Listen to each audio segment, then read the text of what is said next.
Animals are very important to study. कुदरत बहुत कुछ सिखाती है। Lion is the king of the animal kingdom. Lion is the king of animal kingdom. A lion is not the tallest animal in the jungle. A lion is not the tallest animal in the jungle. A lion is not the heaviest animal in the jungle. A lion is not the smartest animal in the jungle. ना सबसे ऊंचा होता है, ना सबसे भारी होता है, ना सबसे ताकतवर होता है, और ना ही सबसे इंटेलिजेंट होता है। Still lion is the king. Still lion is the king. इसका मतलब बड़ा सिंपल है, डिटेल में समझाता हूं। आपको जिंदगी में कामयाब होने के लिए ना तो स्मार्ट होना जरूरी है, ना इंटेलिजेंट होना जरूरी है, ना पढ़ा लिखा होना जरूरी है, ना बहुत क्लेवर होना जरूरी है, ना बहुत बुद्धिमान होना जरूरी है, क्योंकि लॉयन के पास ये एक्टिविटीज नहीं है। Still he is the king. Lion is not tall as giraffe, not heaviest than a elephant, not clever than a fox. Still he rules the jungle. और समझना पड़ेगा कि ऐसा क्यों है, क्योंकि lion has a attitude. Lion has a attitude. इसका attitude बड़ा शानदार है, समझाता हूं, समझिए। देखो, a lion is the king of the jungle because of its attitude. The lion has a different attitude that makes every animal afraid of him. इसका attitude ऐसा है कि सारे के सारे जानवर इससे डरते हैं। डरने का मेरा मतलब है उसका रिगार्ड करते हैं, एक तरीके से, है ना। Giraffe regard the lion, elephant regard the lion, hippopotamus regard the lion, rhino regard the lion, fox regard the lion, monkeys regard the lion. What makes this massive animal respect such a small cat?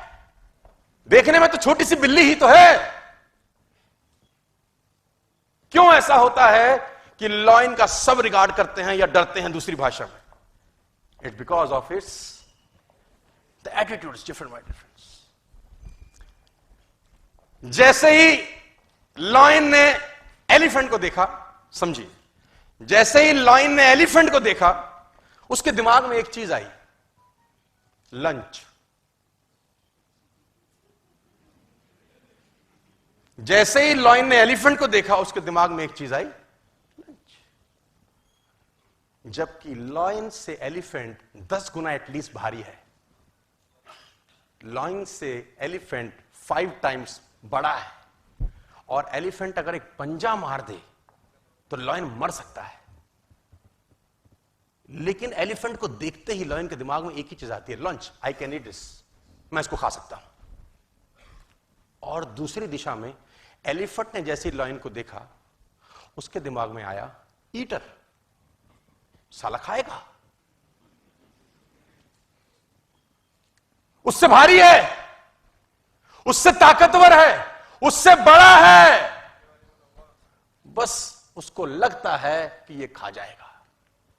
और lion जब elephant को देख के सोचता है lunch, तो वो उसी तरीके से एक्ट करता है,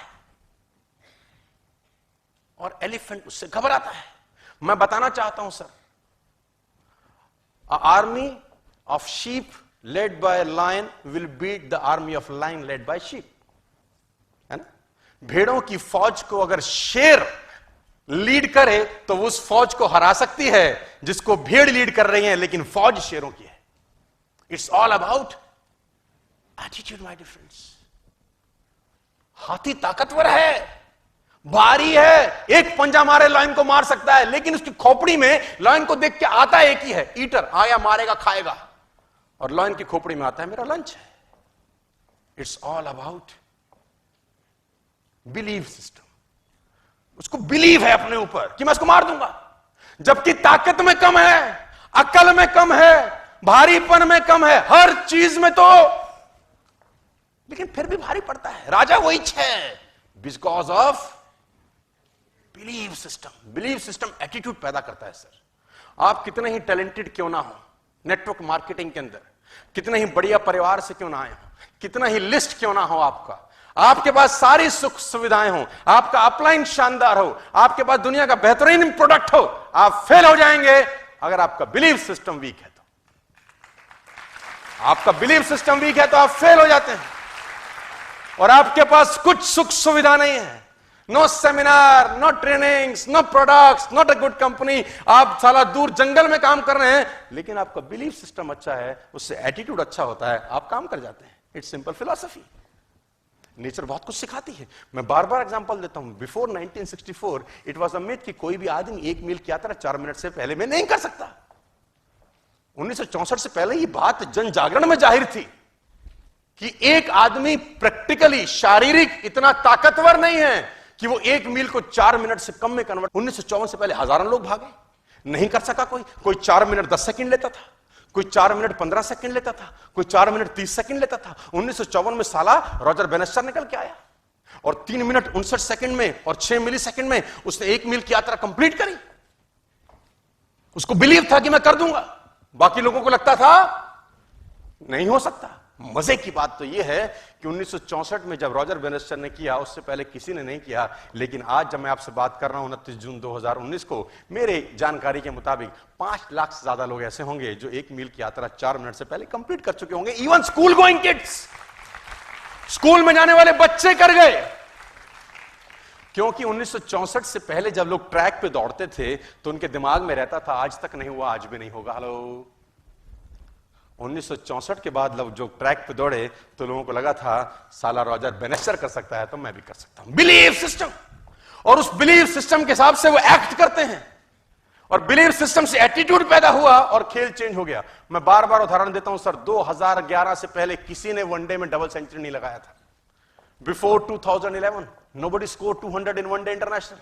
सचिन तेंदुलकर केम और साउथ अफ्रीका के अगेंस्ट उसने 200 किया। हेलो, याद है? उससे पहले साला कोई 200 करता था? कोई नहीं करता था। साला टीम 200 कर जाए तो बल्ले बल्ले भाई। अगर वनडे में कोई टीम 200 कर जाती थी उस जमाने में तो लगता था आहा क्या खेले हैं ये लोग पे। और कोई 250 कर जाए जीते जीते, और 300 कर जाए अरे पहाड़ बना दिया पहाड़। किसी से भी गेंदबाजी करा लो अब तो, क्योंकि वनडे में 100 लगता था, यही बहुत था यार। और 2011 में सचिन तेंदुलकर ने जब डबल सेंचुरी बनाया तो मैं आपकी जानकारी के लिए बता दूं 2962 वनडे हो चुके थे उससे पहले, 2962 वनडे इंटरनेशनल। क्योंकि बिलीफ ही नहीं था ना कि कोई वनडे में 200 मार सकता है। और ये 5 फुट 5 इंच का आदमी 200 मार गया। क्या जानते हैं चेंज हुआ 2011 के बाद? Belief system. और उस बिलीफ सिस्टम से एक्टिविटी चेंज हुई, एटीट्यूड बदल गया लीडर्स का, और उन प्लेयर्स का एटीट्यूड बदल गया। और उसके बाद सिर्फ 180 वनडे के गैप में सहवाग ने उसको ब्रेक कर दिया। सहवाग ने दोहरा शतक मार दिया, रोहित शर्मा 3 बार मारा, मार्टिन गुप्टिल मारा, क्रिस गेल मारा। दोहरे शतक की लाइन लगी 2011 के बाद, क्योंकि 2011 के बाद जब बल्लेबाज क्रिस पोतर था, उसकी खोपड़ी में तेंदुलकर का दोहरा शतक था, उसको लगता था साला ये मार सकता है तो अपन भी मार सकते हैं। It's all about belief system.